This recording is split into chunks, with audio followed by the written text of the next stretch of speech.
the first time I heard of your product is when his friend introduced it to us.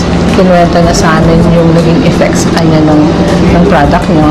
He is diabetic and he was hospitalized because he is partially blind already. May gangrene yung lower extremities niya. And na 50-50 siya sa hospital.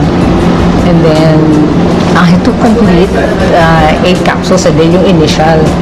Yun ang prescribe sa kanya. Ako yung doctor doon daw yung sa kanya yung nag-prescribe sa kanya. It was also a doctor. So, pinescribean siya ng 8 capsules a day. Tapos, after 3 days, nag-dry up daw yung niya, yung kanyang gangrene. So, hindi na amputate yung kanyang leg. And then, we tried the product first. Bumili siya ng leave-in, yung coffee nyo, and then yung complete. So, kasi nung may problem ako sa cyst, I have breast cyst, and then may solid nodule, multiple, and then one of those was a solid nodule na kailangan nang i-operate. Kaya ayoko magpa-opera. So, I tried it kasi I saw it dun sa friend niya na ganun yung drastic yung recovery talaga niya. So, I tried it for yung 1 box lang muna. 1 box is 30 capsules lang. I tried it. Yung 1 box lang na yung inubos ko, nagpa-ultrasound ulit ako. It turned out na negative na. Hindi na makita nung doctor sa ultrasound yung nodules. Kaya noon, after that, tinuloy ko yung pag-drink ng complete. It was a vehicular accident that happened October 3 in Daanghare, Alabang, Cavite area. I was driving all alone. There was this. I had that accident, and the next thing I knew, wala na akong malay noon. I ended up here at San Juan de Dios Hospital at the intensive care unit. I didn't know what was happening. It was really painful. And then yun nga, nawalan ako ng malay. But in a way, I was in comatose. He was in the ICU for 9 days. So, wala talaga siyang memory about yung nangyari sa kanya. His brain was swollen. Yung sabi ng doctor, swollen yung brain niya. Ang sabi ng doctor, it will take 6 months daw para makarecover, to remember. Sabi ng doctor. Noon sa ICU, hindi alam nung mga doctors na pinapainom ka siya nung complete. Kasi siya nakita ko yung effect sa akin. So, binigyan ko siya. Remarkable yung niya, yung recovery niya. Gumising siya.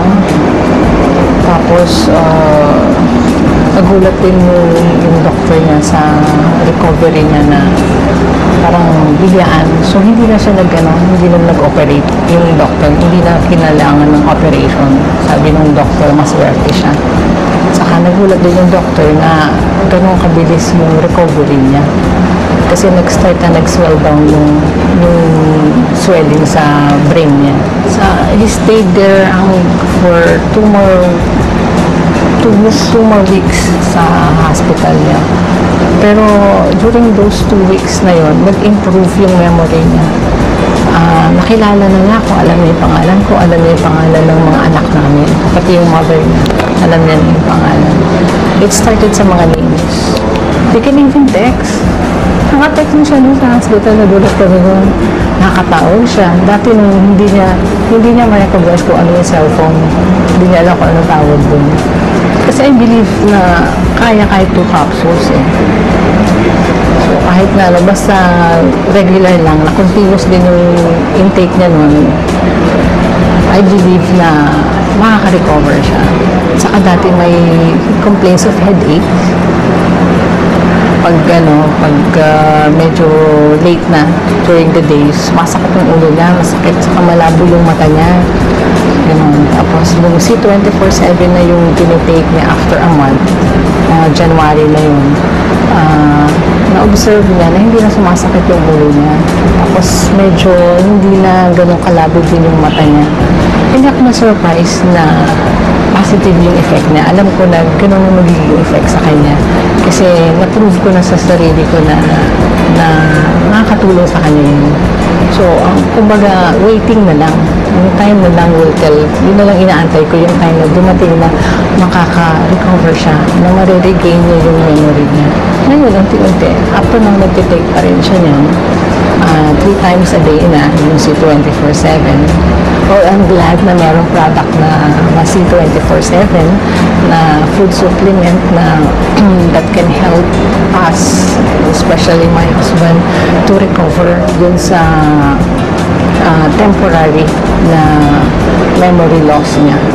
Doon ko lang nalaman na all the time, the reason why I had a very fast recovery, it was because of this product of AIM Global.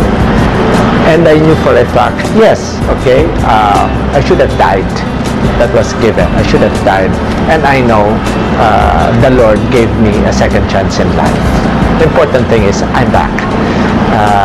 I'm back with my life because of the Lord, and I have a strong life, a new life, very strong and very happy because of C24/7.